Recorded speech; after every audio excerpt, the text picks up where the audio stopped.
Olá, pessoal, boa tarde. Olá, boa tarde. Oi, Marcinha. Oi, Cone. Oi, Fábio. Boa noite, né, Cone? Já?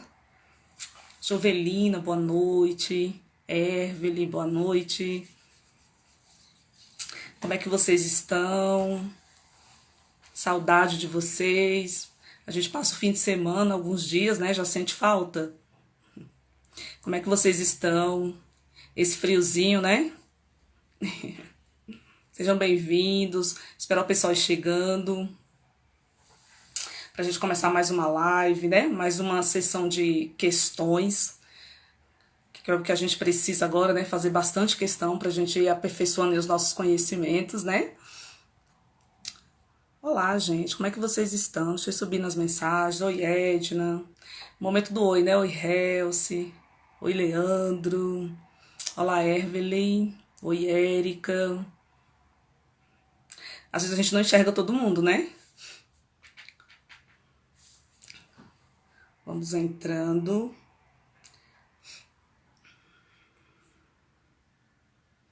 Boa noite, boa noite, boa noite. Oi, Andréia. Olá, Cris, Ana. Oi, Vivi. Vamos chegando. Gente, tá um tempinho bom, não tá? Um frio. Será que é só eu que sinto esse frio? Gente, hoje foi um dia muito frio. Nossa, frio demais. Alguém disse que no Gama aí tá muito frio, né? Oi, Lucélia, tudo bem? Pois é, gente, tá muito frio, né? Tempo de mês de junho, julho, é esse frio sempre, né? A gente só lembra das nossas festinhas juninas, né? Que a gente não vai ter esse ano. É tão ruim, né, gente? Então, pena, né? Tem que fazer em casa, né? Esperar o pessoal ir entrando um minutinho, tá? Muitos cursos, né, Viviane? Viviane tá dizendo que muitos cursos, é verdade. Hoje, por exemplo, eu também já fiz alguns cursos, já fiz alguns materiais, né? Desde cedo aí que eu tô na labuta, acorda cedo. E a gente não para, é incrível, né? Alguém disse que Sobradinho também tá muito frio. Simália diz que é uma delícia de tempo. Eu também gosto. Frio sem chuva, né, gente? Chuva às vezes atrapalha um pouquinho a gente sair, fazer alguma coisa, né? Olá, Jeane. Pessoal, o nosso material tá na bio do Instagram e também no Telegram e no Facebook, tá? Quem por acaso ainda estiver sem material, prazer, Kelly, seja bem-vinda. Fibromialgia, né, Silva? Eu também tô sofrendo com essas dores. Só Deus, minha irmã, é assim mesmo. Pessoal, sejam todos então muito bem-vindos, né? A gente sabe que a gente está no momento aí de teletrabalho, então assim, tá muita correria, algumas aulas às 18 horas, alguns cursos também às 18, às 20, tem horário para tudo. Então a gente entende esse momento, né? Mas vocês não podem perder o foco de jeito nenhum, tá? Vocês estão participando aí do teletrabalho, alguns alunos, mas estudem, continuem fazendo questões, continuem participando aí das lives, tá bom? Vocês são muito bem-vindos, tá? Os alunos aí do Gran Curso Online, de outros estados, sejam bem-vindos também, tá bom? Verdade, né, Rúbia? Então vamos lá, gente? Mesmo nessa correria, a gente vai fazer o quê? Estudar, né? A gente não pode deixar a peteca cair, tá bom? Então vamos lá. Eu trouxe para vocês hoje um simulado do CESP, de 25 questões. Gente, tem questões que a gente não consegue entrar, explicar a fundo, porque o nosso tempo é muito corrido aqui, mas geralmente a gente tem feito entre 20 e 25 questões aqui, tem dado tempo, assim, bem no limite mesmo, né? Mas a gente vai fazer agora as questões do CESP, por quê? A gente está procurando trabalhar a linha de professor efetivo e de professor temporário, né? A gente está trabalhando nessa linhagem aí para a gente não perder o foco. Os alunos que são de outros estados não vão perder nada, porque conhecimento nunca é demais, independente de banca.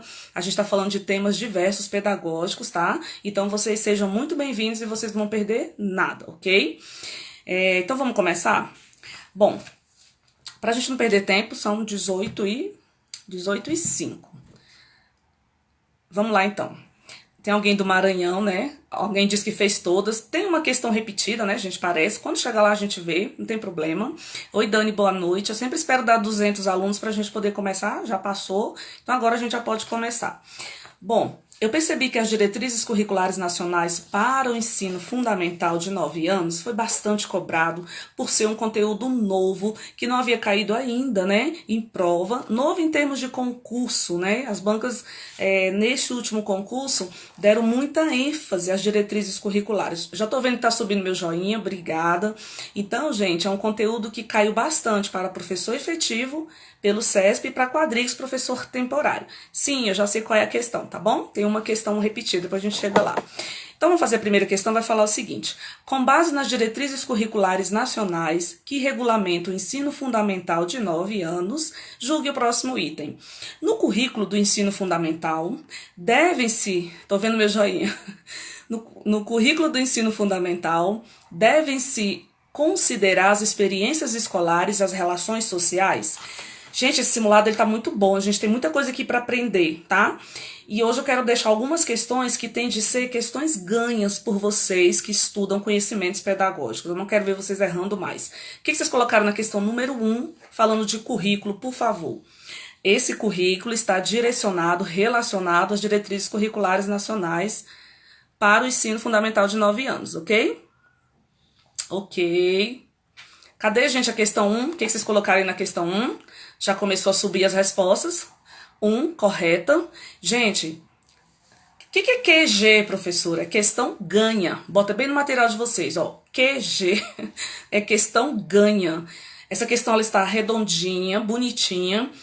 Toda questão de currículo tem de ser questão ganha para vocês. Por favor, quando a gente vai estudar currículo, a gente vai entender os currículos que estão expressos nas diretrizes curriculares nacionais, seja para educação infantil, para o ensino fundamental, para a EJA, para a educação inclusiva, não importa.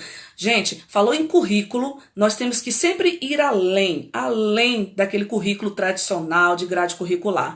Currículo ele vai contemplar as experiências, o tempo, o espaço, a questão cultural, esse cruzamento de cultura, multiculturalismo, tá? A questão da diversidade humana, a gente sempre tem que ir além de currículo. Então, currículo na vida de vocês tem de ser questão ganha em prova. Então, aqui no Distrito Federal, a gente tem o currículo do proposto à prática, que é o currículo escolar normal, que vai envolver as manifestações, os tipos de currículo, e nós temos também, para o pessoal de atividades, as teorias de currículo, e nós temos o currículo em movimento. Gente, são 3 facetas aí diferentes, são diferentes, ok? Então você tem que saber estudar, e quando você for estudar, você vai fazendo essa ligação, porque a banca fez isso na prova. A banca ela vai contextualizar para ver se você sabe. Então põe aí QG, questão ganha de currículo. Professor não pode errar a questão de currículo, senão eu vou ficar brava, hein? Então questão 1, ó, redondinha, certinha.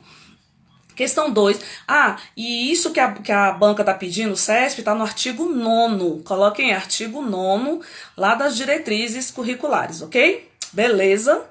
Ok, vamos lá para a questão 2. Cadê meu joinha subindo? Questão 2. Questão 2. Questão 2. Vamos lá. Vai falar o seguinte. Acerca das estratégias do ensino para a educação de jovens e adultos. Gente, coloca aí QG, questão ganha, todas as vezes que falar da EJA.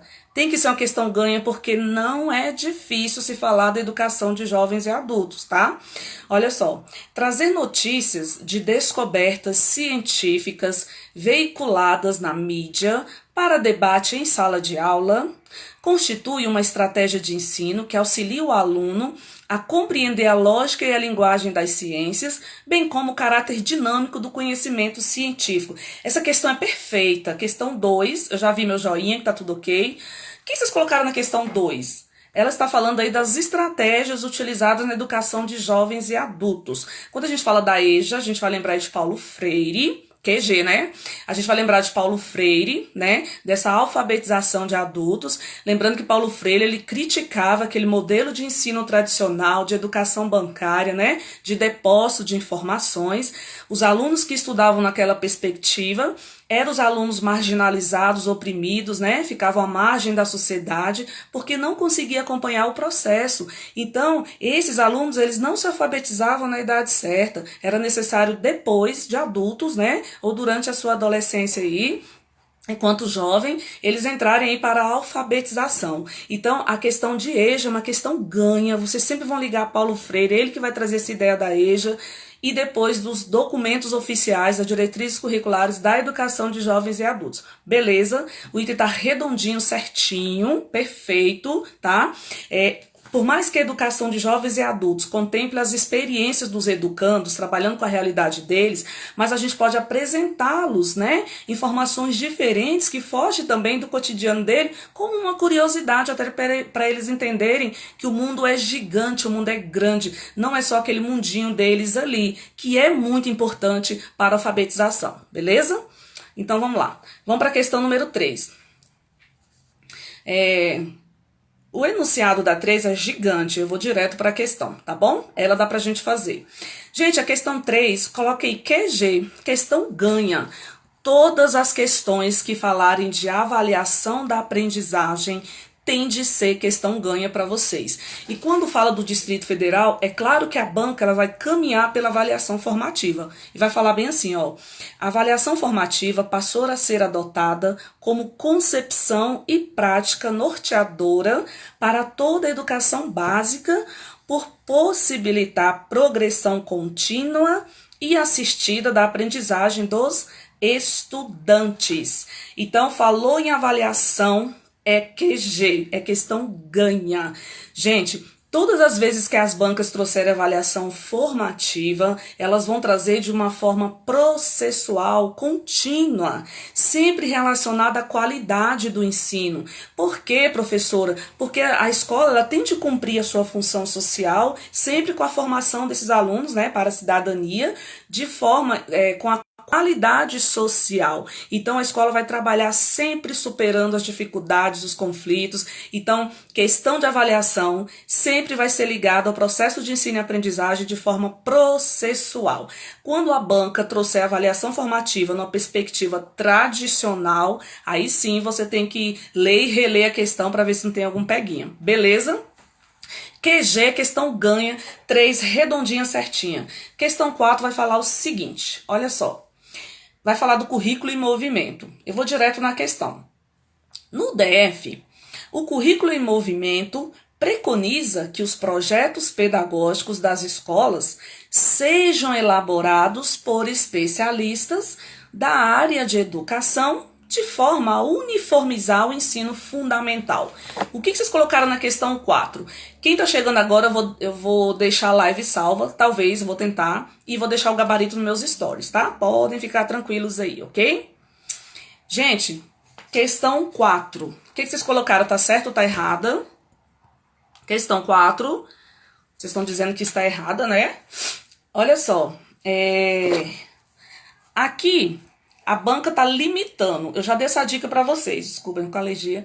Toda vez que limita aí a questão do projeto, né, da escola, projeto político-pedagógico, curricular, seja ele qual for, toda vez que limita algo, alguém, a questão está incorreta. E aí, deixa eu falar uma coisinha para vocês.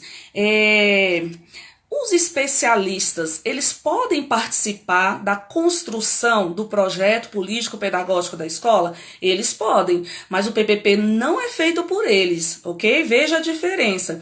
Eles podem participar, a gente pode convidá-los, né? Convidar um especialista em educação, em saúde, alguma coisa assim, para eles participarem, mas não prevalece o que eles disserem, ok?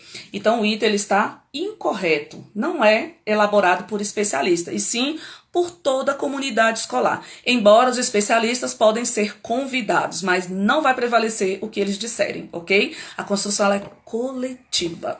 Beleza? A próxima questão 5. Vamos lá, vai falar o seguinte. O PPP deve estabelecer limites para a discussão e respeito do significado do processo de ensino e aprendizagem, uma vez que seu objetivo é garantir a permanência e a execução do modelo existente. E aí, gente? Ok, a gente já passou da outra, né? A gente já tá na questão 5. O que vocês colocaram na 5? Tá certo ou tá errada? O CESP teve uma forma diferente, né? Ele tem uma forma diferente de cobrar o PPP do que a Quadrix, né? O CESP ele é mais elaboradinho, né? As questões. 5, ela está errada, não tá, gente? Por que que tá errada? Olha só, tá falando que o PPP, o objetivo é garantir a permanência e a execução do modelo existente. Gente, a gente sempre fala para vocês que o PPP, ele é um documento ordenador, norteador de toda a ação da escola, né? Toda a ação educativa da escola. Ele é um documento flexível, ele é um documento que, na medida que for preciso, ele vai ser discutido novamente, né? Ele vai ser reorientado. Aí uma Passos Veiga, ela diz que o PPP ele não é um documento para ficar engavetado, guardado, não, arquivado, não. Ele tem de vir para a ação, ele tem de vir para a prática, e ele tem de ser elaborado, alguém falou, né? E vivenciado por todos os envolvidos no processo de construção, né, do aprendizado da escola. Quem são essas pessoas? A equipe, toda a coletividade da escola, beleza? Todos os atores aí envolvidos nesse processo. Então o item aí ele vai estar errado, ok?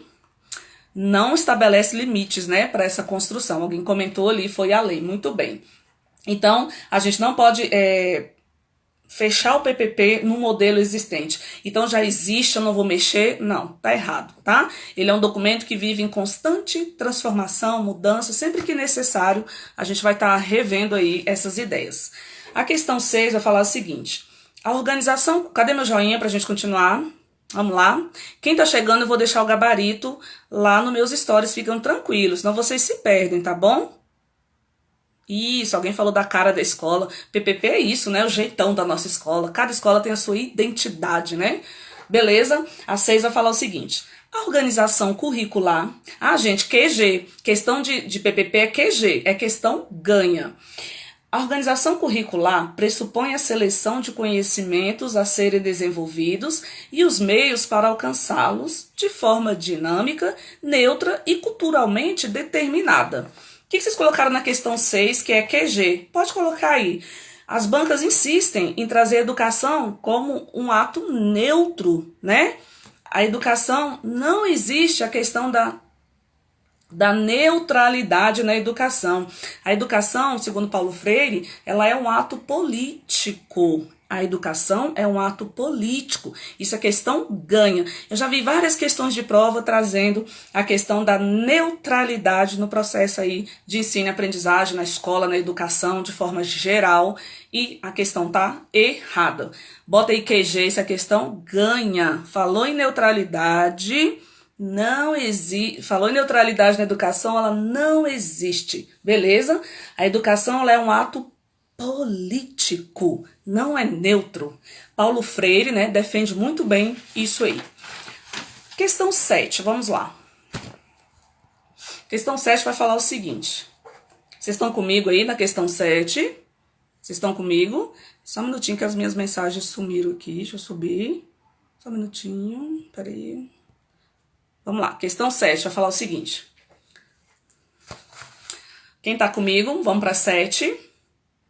Tô vendo vocês comentando, é legal, bacana, né? É bom que vocês tenham esse entendimento geral. A 7 vai falar o seguinte. No projeto político-pedagógico da escola, a dimensão política é uma prática especificamente pedagógica. Gente, essa questão ela caiu aí para professor efetiva, a última prova do CESP, né? E foi alvo aí de muitas discussões essa questão. E o alvo dela tem que ser o entendimento. Se você consegue distinguir, entender as duas dimensões do projeto político-pedagógico, que é a dimensão política e a pedagógica, você acerta perfeitamente essa questão. Essa fala aí, ela é trazida por Saviani, inclusive. Saviani é que fala que a dimensão política é uma prática especificamente pedagógica. Gente, tem gente botando errado, mas a questão tá redondinha, certinha. Deixa eu falar uma coisa para vocês. A dimensão política, segundo a professora Ilma Passos Veiga, ela traz aí aquela preocupação com a formação de um tipo de homem para um tipo de sociedade. Presta atenção. E a dimensão política é uma dimensão social, não é partidária. Então, na construção do projeto político-pedagógico, eu preciso explicitar os objetivos, né? Eles têm de estar elencados, organizados, de forma aí construída, né, na coletividade. Então, eu vou explicitar os meus objetivos para a minha escola. Ok, essa é a parte política, a parte teórica. A parte pedagógica é a parte das ações educativas para que a dimensão política ela seja legitimada.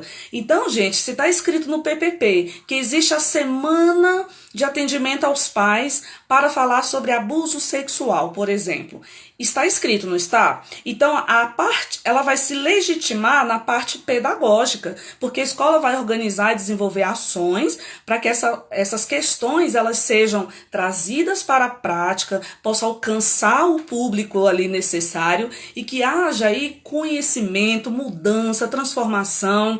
É para isso que o PPP trabalha, beleza? Então, a parte política, ela é uma parte especificamente, sim, pedagógica, beleza? A parte política se legitima na parte pedagógica, tudo bem?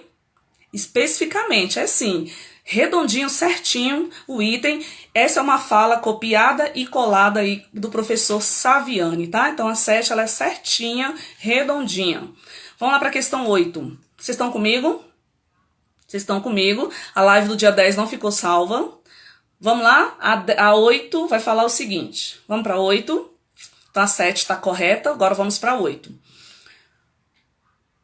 Com relação ao planejamento pedagógico, transdisciplinaridade, avaliação e PPP, julgue o próximo item aí. Vamos lá. Os únicos níveis de organização da prática educativa que influenciam no planejamento docente são o planejamento do professor e o planejamento escolar, que devem ser articulados. Eu já vi meu joinha. O que vocês colocaram na questão 8? O que vocês colocaram aí na questão 8? Questão 8. Lucélia disse que está errada. Lucy falou que a 8 está errada. Questão 8 está errada, não tá, gente? Tá faltando alguma coisa nessa questão 8. Olha, tá falando assim, ó, que os únicos níveis de organização da prática educativa que influenciam no planejamento docente é o nosso plano de ensino que nós professores fazemos, né? São o planejamento do professor, o nosso, o planejamento escolar, que devem ser articulados? Não. Coloca assim no quadrinho. Cadê o PPP? Coloquem aí. E o PPP? Né? Então tá faltando o PPP. Parece certa, né? Mas não é. Está faltando, gente, o projeto político-pedagógico, né? A banca só falou de planejamento docente. Aí ele disse que é o planejamento do professor e o planejamento escolar. Cadê o PPP? O PPP, gente, ele vai muito além de um simples agrupamento de planos, é verdade. Mas todos os planos, eles vêm do projeto político-pedagógico, ok? Tudo bem? Então, a questão ela está errada.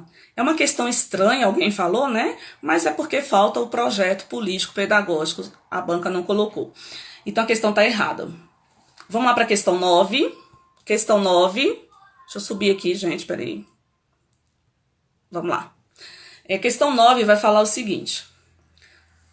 Gente, eu já botei QG na 8 aí. A QG na 8. Não, Fabi. Sim, Fabi, não são os únicos, né? Falta o PPP. Por isso, entendeu? Vamos lá para a questão 8, ela vai falar o seguinte. A questão 9 vai falar o seguinte. A transdisciplinaridade permeia as disciplinas e constitui um movimento pedagógico que resgata o sentido do conhecimento. Questões de transdisciplinaridade, multi, inter, não dá pra gente falar agora porque é muita coisa, é QG, é questão ganha porque são questões fáceis, tá? Estão bem relacionadas também à questão do currículo, dá pra vocês fazer uma ponte, é legal estudar. Questão 9, ela tá redondinha, né? O que é trans? Trans é ir além, né? A trans não tá relacionada à disciplina, ela vai muito além da questão disciplinar, né? Lembrando, gente, que esse conceito de transdisciplinaridade é um conceito trazido por Piaget, tá? Não é um conceito muito velho, não. Tem por aí uns 20 anos atrás, né? Esse conceito de transdisciplinaridade, tá bom? Então, item, ó, redondinho, QG, questão ganha, questão ganha. Faça o esqueminha quando vocês forem estudar currículo, com a multi, com a trans, com a inter, com a transversalidade, beleza? Cadê meu joinha pra gente continuar? Então, a 9 tá redondinha, certinha. 9, certinha. Depois a gente pode fazer uma live, né? Sem problema. Então, vamos lá. Questão 10. Com relação ao planejamento pedagógico, transdisciplinaridade, avaliação, PPP, a banca mistura tudo, né? O significado político do fazer pedagógico está relacionado às decisões metodológicas e teóricas e as relações sociais estabelecidas em sala de aula. E aí, gente, depois a gente pode fazer uma live sem problema, explicando. Pessoal, estamos na questão 10. Cadê vocês? Questão 10 tá certa ou tá errada? Eu estou na 10. Vocês estão rindo aí, não sei o que é. Questão 10 tá certa ou está errada? A questão 10, ela tá redondinha, né? Hoje vocês estão demorando a colocar as respostas, eu vou me adiantando.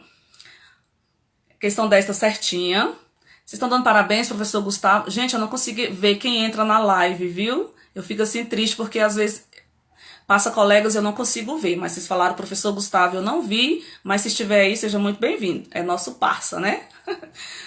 Vamos lá, questão 10 tá certinha, redondinha, né? O sentido político do fazer pedagógico está relacionado às decisões metodológicas e teóricas. Gente, a parte política sempre relacionada à teoria. Ó, a parte pedagógica é teoria, a parte política é teoria, a parte pedagógica é prática.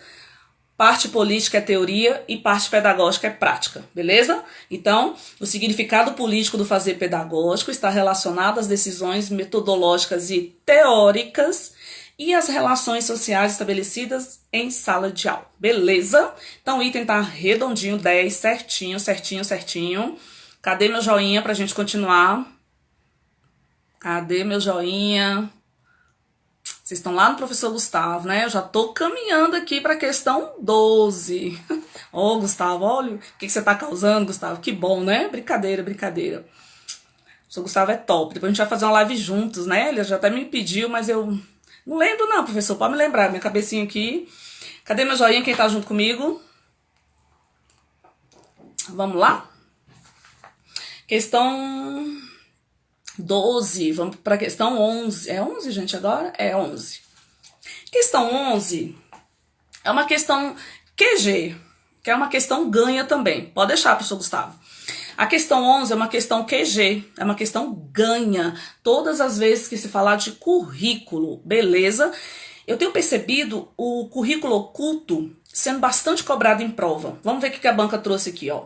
No cotidiano escolar, há um currículo oculto transmitido sem a plena consciência dos atores sociais e que pode tornar-se mais impactante na vida dos estudantes do que os conteúdos expressamente ensinados. E aí, gente? O currículo oculto, ele é um currículo implícito. Não está escrito em lugar nenhum, você não vai coordenar, não vai fazer nada. Mas ele traz aprendizagens aí relevantes, importantes, ele traz um impacto aí sim na formação dos nossos estudantes e também no trabalho do professor. Então esses impactos, eles podem ser positivos e podem ser negativos. Podem frustrar os alunos para o resto da vida, professora? Pode. Mas como a gente tem essa flexibilidade em sala de aula, é o momento de a gente trabalhar essas questões que acontecem fora de sala de aula, mas que serve de aprendizado para os nossos estudantes, tá bom? Então o item ele está redondinho, certinho. QG, questão ganha. Certíssima, certíssima, certíssima. Beleza? Isso aí vai impactar na aprendizagem, né? Com certeza, tá? Às vezes alguma coisa que acontece, questão de racismo, né? Questão do bullying. Se você deixar passar, né? E não trabalhar em sala de aula, uma vez que o seu planejamento é flexível, se você deixar passar, aí vai causar algo assim muito ruim na vida desse aluno. Agora, se você traz esse momento que aconteceu fora de sala de aula e transforma no momento de aprendizado, trabalhando valores, trabalhando respeito, uma produção coletiva com seus alunos, aí sim vai causar algo impactante, mas no sentido positivo na vida desse aluno. Eles vão aprender além. Questão 12 vai falar o seguinte. Os elementos constituintes, os objetivos e os conteúdos de um planejamento devem obrigatoriamente estar interligados, mas as estratégias não, pois essas são flexíveis. Questão 12, QG. Questão 12, questão ganha. Questões falando de componentes do processo de ensino e aprendizagem. Eles têm de estar interligados, todos eles. Se um vem primeiro que o outro, a questão está errada, tá?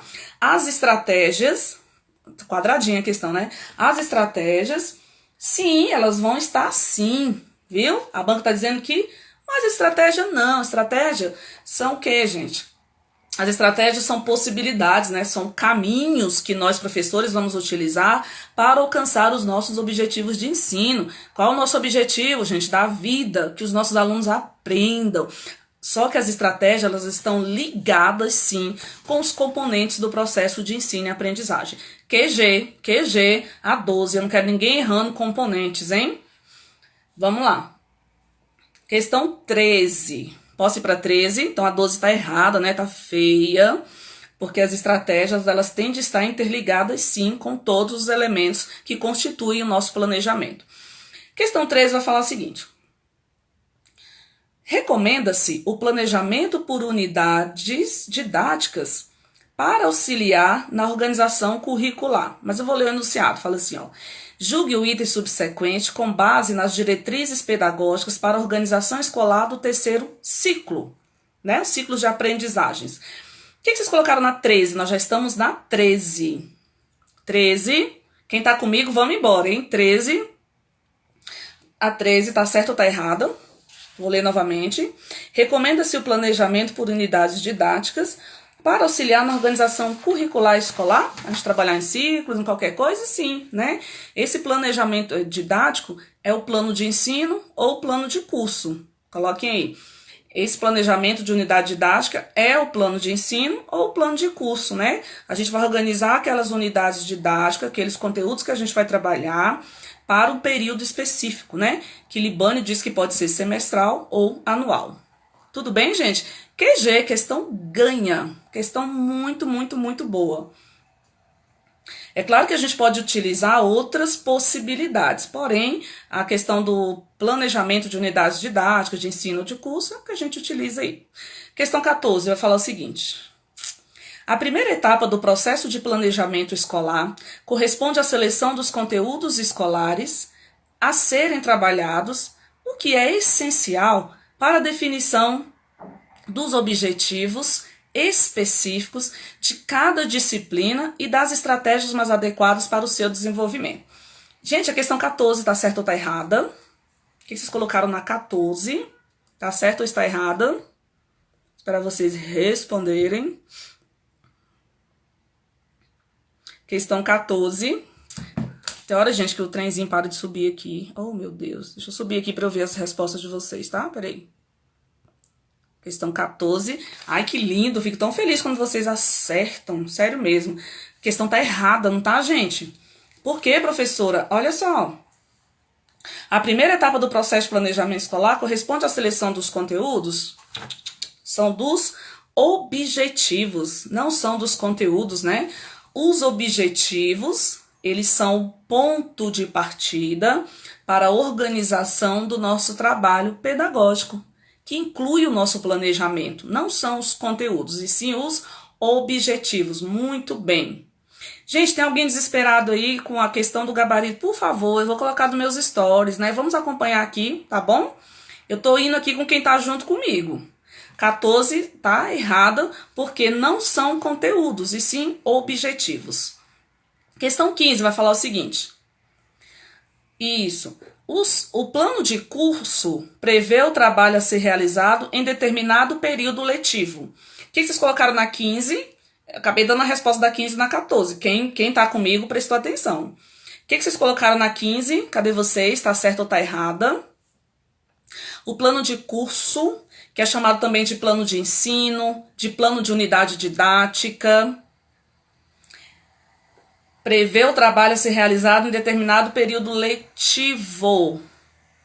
Nós estamos na 15. A 15 tá redondinha, certinha. Plano de curso é o mesmo que plano de ensino e plano de unidades didáticas para Libânio. Ele traz essa classificação. Eu estou falando de Libânio, tá bom? E ele é organizado, sim, para ser realizado num determinado período letivo. Gente, às vezes a banca ela traz assim, determinado período letivo, ou ela especifica o período, que pode ser anual ou semestral. Beleza? Anual ou semestral. Coloquem aí. Questão 16. Vamos lá para a questão 16? Então a 15 tá certa, bonitinha, redondinha. Quem tá comigo? Cadê meu joinha pra gente ir para 16? 15 tá certinha. A 15 tá certinha. A 16 vai falar o seguinte. Essa questão também foi de professor efetivo aqui do DF. Vamos lá. É função do atendimento educacional especializado diagnosticar as dificuldades e os transtornos de aprendizagem e, posteriormente, encaminhar os alunos para tratamento? O que vocês colocaram na questão 16? Gente, a escola agora virou hospital, por acaso? Né? Vocês acham que, por exemplo, nós professores, né, a equipe especializada da escola vai fazer diagnóstico de aluno? Não, né, gente? Quem faz isso é o médico, é o especialista responsável. O que a escola faz é encaminhar, é fazer os encaminhamentos, tentar ajudar aqueles alunos que não podem fazer uma consulta particular, né? Nós, professores, encaminhamos aqueles alunos também que têm dificuldade de aprendizagem, de disciplina, algo diferente, mas diagnóstico, não. Beleza? A gente só observa e faz os encaminhamentos. Diagnosticar não, o item está errado. Questão 17. Tudo bem, gente? 16 está errada. A 17 vai falar o seguinte. A 17 é repetida, tá bom? A 17 está repetida. Coloquem para mim. Repetida. Repetida, 17. Ela está certa, mas ela está repetida, tá bom? Vamos para a 18. A 18 vai dizer o seguinte. Cadê meu joinha? Né? E o DET, verdade. Os movimentos populares fortaleceram a educação popular, contrapondo-se às instituições estatais e escolares. Eu estou na 18 porque a 17 está certa, mas ela é repetida, beleza? 17 é repetida, mas ela está certa. Vamos para a 18. A 18 está certa ou está errada? Quem está comigo? Eu estou na 18 já. Toda vez que a gente fala de movimento popular, educação popular, a gente está falando aí de Paulo Freire, né, gente? A gente está falando aí de Paulo Freire. O que ele falava desses movimentos populares, né? Cadê o joinha, né? O que a gente fala? O que se fala desses movimentos populares, né? São aqueles movimentos que valoriza os saberes prévios, né, dos estudantes aí, e também suas realidades culturais. Então, esses movimentos populares eram movimentos que valorizavam os conhecimentos prévios, né, desses estudantes, e também as suas realidades culturais. Então, Paulo Freire, ele defendia essa educação popular, contrapondo-se aí a questão da educação tradicional. Então, a 18, ela tá, ó, redondinha, linda, perfeita. Coloquem aí Paulo Freire, né, ele que traz essa questão aí dos movimentos da educação popular. Beleza? Falou em educação popular, Paulo Freire. Educação popular valoriza as aprendizagens significativas aí dos estudantes e também as suas realidades culturais, né? E é a partir disso que é construído novos conhecimentos, contrapondo-se aí ao ensino tradicional. A questão 19 fala o seguinte, presta atenção na 19. Na formação continuada dos professores, a coordenação pedagógica deve considerar as diferentes tendências pedagógicas a fim de tornar a ação educativa cada vez mais consciente sobre que sociedade se deseja construir. E aí, o que vocês colocaram na questão 19? Gente, quando a 19 está redondinha, certinha. Quando a gente fala, por exemplo, de projeto político-pedagógico, lá na dimensão política, a gente precisa saber que tipo de homem de sociedade que nós estamos trabalhando. Se a nossa sociedade é progressista, né, transformadora, democrática, então esse embasamento de tendências pedagógicas faz a gente entender o nosso momento histórico, né? Então, a gente não vai se basear em uma tendência, não, mas a gente sabe que a gente está inserida aí, enquanto escola, em uma tendência progressista. Ah, então eu sou coordenador, já sei disso, então agora já sei como que vai ser aqui a minha prática. O nosso currículo e movimento é embasado na pedagogia histórico-crítica, por exemplo. Então a Secretaria de Educação trabalha nessa perspectiva. Beleza? Então a 18, ela está... Perdão, 19, ela está redondinha, certinha. E a própria legislação, ela já fala da questão do pluralismo, né, gente? Pluralismo de ideias, de concepções pedagógicas, né? Lá no artigo 7º lá da LDB, né? Já traz isso pra gente também, em termos de legislação. Tudo bem? Vamos embora? Eu já estou na questão 20. Questão 20 vai falar o seguinte. De acordo com Emily Durkheim, os fatos sociais são internos aos indivíduos e assumem caráter coercitivo. Gente, o CESP, ele ama Emily Durkheim, né? Um nasceu para o outro. Então, quando vocês forem estudar para efetivo, estudem Emily Durkheim, porque se for o CESP, ele gosta muito. Então, a 20, ela tá quadrada, tá feia, tá errada, a questão 20. O que deixa a questão 20 errada são ali internos, né? Os fatos sociais, eles não são internos, eles são externos. Eles têm 3 características. Coloca aí para mim rapidinho, por favor. Lembrando que Emily Durkheim, ele fala que as gerações mais velhas socializam as mais jovens, né? Que o indivíduo ao nascer, ele nasce egoísta, porque ele ainda não foi socializado. Então é necessário que os adultos e a escola façam a inculcação dos fatos sociais, né? Na cabecinha dos estudantes.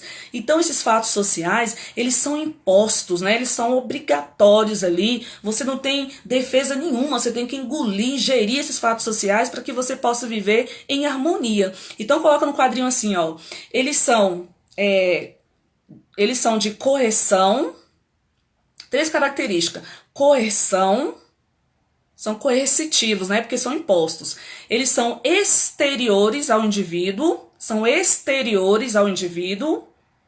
e eles são generalizados, ok? E eles são generalizados, tá? Então, essas são as 3 características dos fatos sociais. A correção, eles são externos, e a questão da generalidade. Ou generalizados, tanto faz, ok? O item tá errado porque tá dizendo que são internos. Não, eles são externos ao indivíduo. Eles são impostos ao indivíduo. Beleza?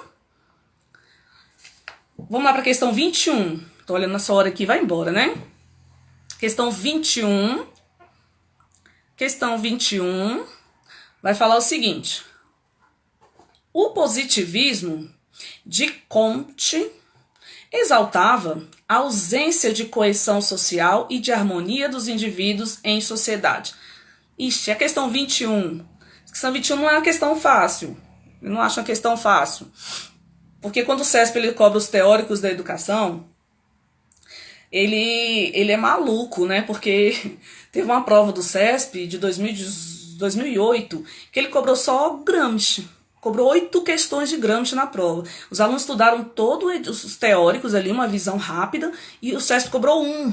Então, assim, a gente nunca sabe. E eu vou dar uma dica para vocês. Todas as vezes que forem estudar os teóricos da educação, procurem estudar a contribuição deles para a educação, tá bom? Procure estudar contribuição. Como que eles contribuíram na educação? É isso que cai pra gente. Ah, professor, eu quero saber a vida, a história, então isso cai pro pessoal de sociologia, de história. A banca, ela sabe muito bem como que ela vai cobrar.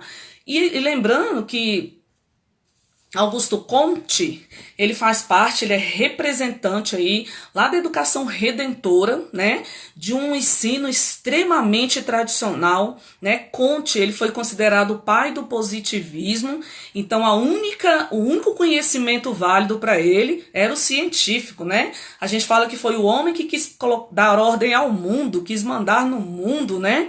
Ele achava que tudo funcionava por meio das ciências exatas, né? Então, Augusto Comte, a questão, ela está... O que vocês colocaram na questão? Ela está errada. Cadê a questão, gente? A questão está errada. 21 está errada, né? Porque a educação positivista, pelo contrário da questão, ela primava sim pela ordem. Gente, a ordem era o valor supremo, a ordem é a disciplina, beleza? Então, a educação positivista primava, sim, pela ordem, pela disciplina, a questão da hierarquia, tá? Então, o item ele está errado. Tudo bem? Questão 22. A teoria da epistemologia genética defende que o conhecimento se constrói gradativamente à medida que as estruturas mentais e cognitivas vão se organizando ao longo dos estágios de desenvolvimento da inteligência. Vamos lá, questão 22. Questão 22. Cadê vocês? Tem gente botando um fortinho, um joinha. Muito bem. Aqui é bom que a gente aprende de tudo, né? E isso faz muita diferença pra gente. Não tem problema, muita gente errou, a gente tá aqui pra isso. Agora a gente pode errar, não pode é depois, né? Jusilene, depois eu vou deixar o gabarito lá nos meus stories, tá, meu bem? Você copia direitinho. Gente, a 22, ela tá certa, não tá? Tá certinha, né?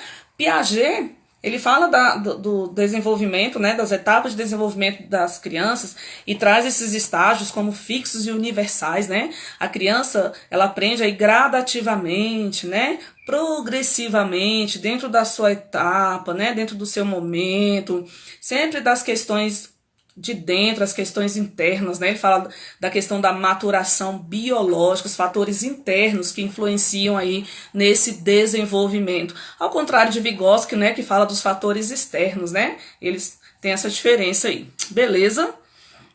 Então a questão 22, ela está certinha, redondinha. Depois eu volto nas dúvidas, se der tempo, eu já vi uma pergunta aí, ok? Questão 23 vai falar o seguinte, olha só. Gente, cadê meu joinha? Vocês estão comigo? Alguém perguntou por que a 21 tá errada, porque a 21 tá dizendo que Comte, ele exalta a ausência de coerção. Não, é o contrário. A educação positivista, ela prima pela ordem, pela disciplina, pela hierarquia. É o contrário, tá bom? Questão 23. Questão 23. Conforme a teoria da aprendizagem significativa, quem fala de aprendizagem significativa aí? David Ausubel, né? As ideias são expressas simbolicamente e interagem de maneira substantiva e não arbitrária com aquilo o que o aprendiz já sabe. Nesse caso, substantiva quer dizer não literal e não arbitrária significa que a interação não se dá em qualquer ideia prévia, mas sim com algum conhecimento especificamente relevante já existente na estrutura cognitiva do sujeito que aprende. Certo ou errado aí, gente? O que vocês colocaram na questão 23? Questão 23 está redondinha, né? David Ausubel, ele fala da aprendizagem significativa e ele não fala da valorização de qualquer conhecimento pré-existente. Esse conhecimento ele tem de ser significativo, né?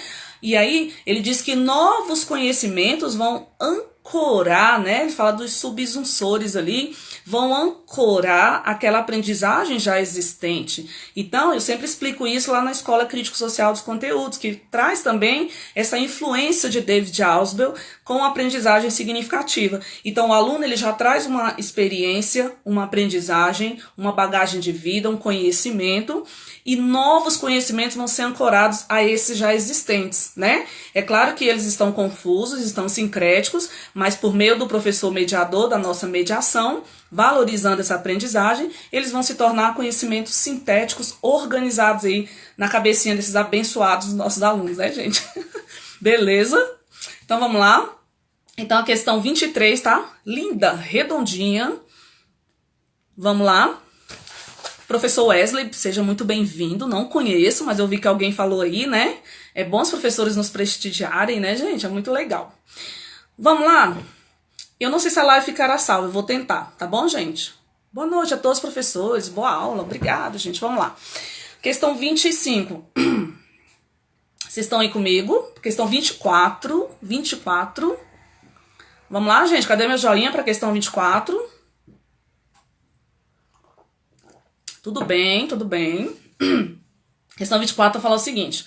Para Valon é uma gracinha, né, gente? Vamos lá.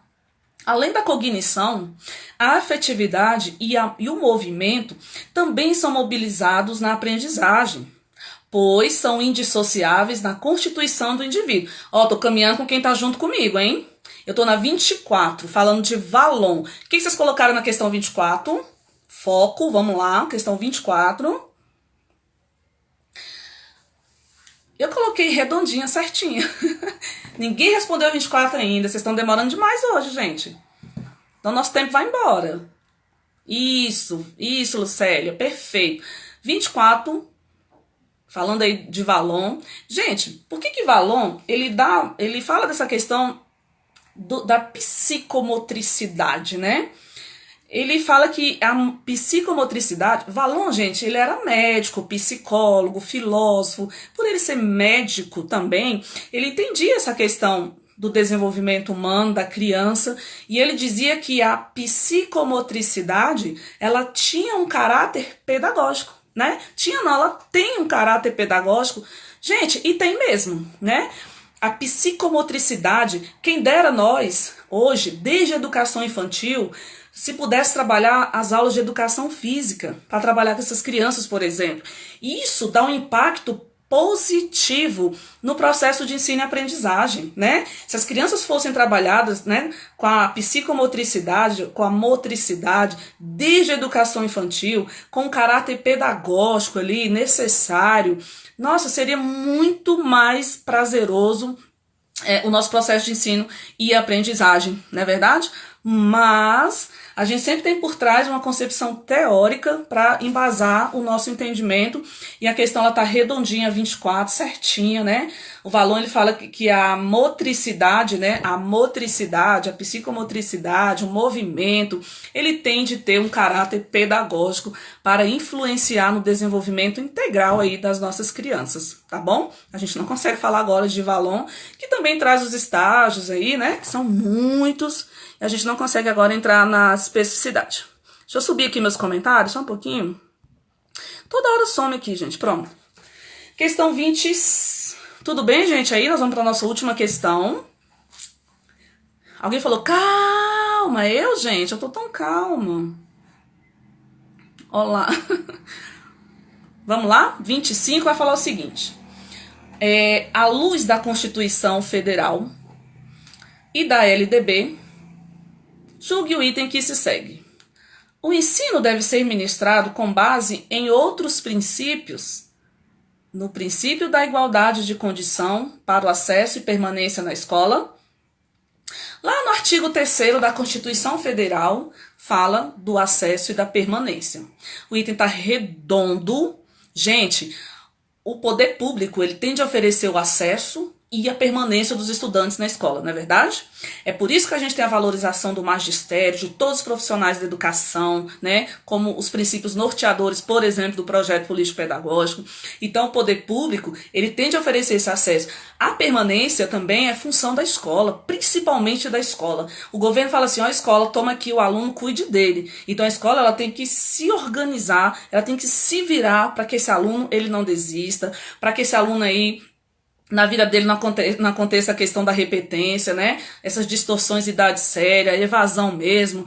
Gente, isso não pode acontecer. Por isso que a escola pública tem de trabalhar por uma educação de qualidade, uma educação diferente de um ensino tradicional que reproduzia, que deixava à margem da sociedade os marginalizados e oprimidos com a prática de uma educação bancária. Tudo bem, gente? Ficou claro as questões para vocês? Alguma dúvida? Né, Lucélia? Puxa a orelha da Helce aí. Gente, agora é só o momento aqui. Deixa eu falar uma coisinha pra vocês. É, amanhã a gente tem uma live de tendências. Gente, a live tá top, top, top, top. É tendências amanhã, gente? Eu esqueci agora.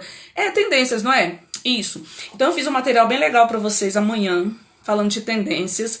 Vocês vão ter um fragmento lá. Vocês vão colocar a palavra errada e vocês vão me falar um teórico. Gente, é um desafio que vocês vão ter amanhã de tendência que vocês vão gostar muito. Vocês vão ter que ler a questão e procurar uma única palavra que está errada. Vocês vão ter que achar o erro amanhã nas questões de tendência. Eu prometi que vocês iam aprender tendências, vocês vão? Na tora, não. A gente vai com desafios aqui e daqui a pouco vocês estão craque. Se você consegue perceber o erro, você já entendeu tudo, tá? Então amanhã nossa live vai ser top. Convido os amigos de vocês, vale muito a pena. E na sexta-feira nossa live é a respeito de Saviani, né? A gente vai colocar algumas questões, vamos conversar um pouquinho. E pra semana que vem, eu já tô vendo outras coisas legais pra gente, tá? Lasqueira, né, Helsi? Gente, obrigada pela participação de vocês, tá? Fico muito feliz de vocês estarem aqui, de vocês não desistirem nunca. Hoje eu acordei, eu tô no ar desde 7 horas da manhã, já tive encontro com a minha escola. Eu já comentei hoje, fiz e comentei, gente, 50 questões para o Gran Cursos Online. Já caí aqui com vocês na live, agora eu tenho que fazer materiais para gravar, acho que é lá pro Rio de Janeiro, agora eu esqueci. Então assim, a gente não para, tá? O meu compromisso com vocês está de pé, lá no Telegram, com questões, aqui nas lives, né? Sempre fazendo de tudo para ajudar vocês, tá bom? Contem comigo sempre e tamo junto. Agora a nossa live acabou, aqui a gente tá só papeando mesmo, tá? Hoje a minha coordenadora falou assim... Pediu pra gente escolher 2 palavras, né, em relação a tudo isso que tá acontecendo. E eu falei assim, olha, o que é uma teleaula para um professor, né? Nós que damos nossa cara a tapa todos os dias, ficamos doentes, professores aí pagam com a vida o ato de ensinar, passamos aí por frustrações, pais, alunos, falta de respeito, questão salarial. O que é uma teleaula pra gente? Manda aí, vamos embora, não tem essa conversa não, né?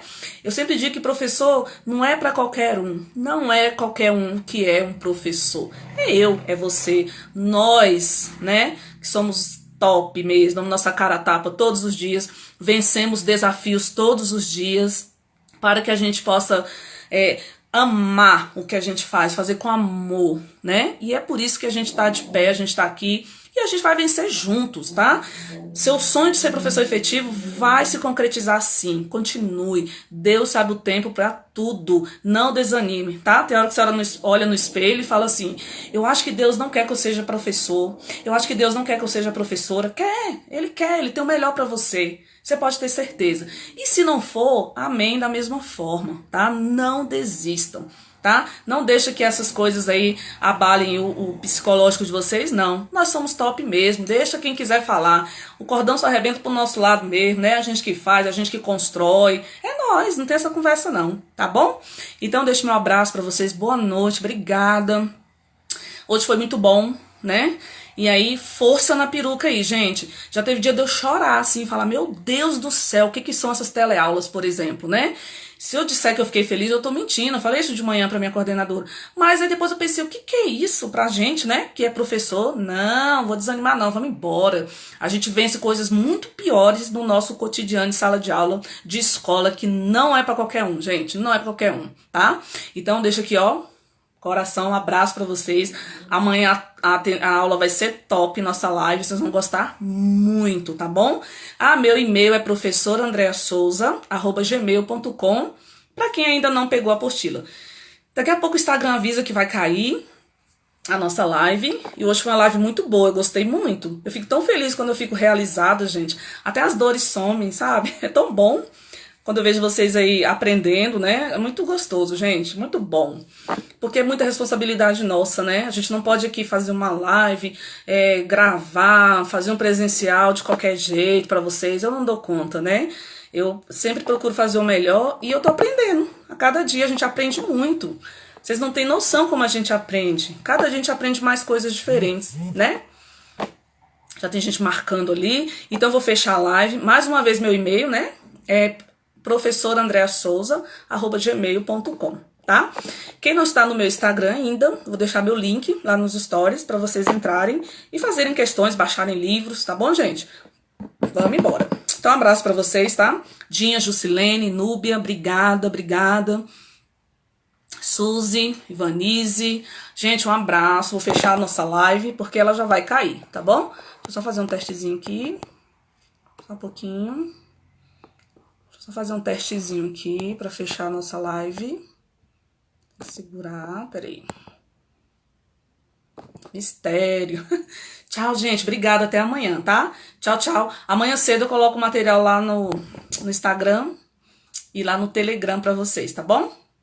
Ah, meu Telegram, eu não sei, né? Eu vou colocar lá nos stories. Oi, Terezinha, obrigada. Beijo pra vocês, gente. Eu vou tentar deixar a live salva agora pra quem não assistiu e quem quiser aí repetir, tá bom? Então, tchau pra vocês.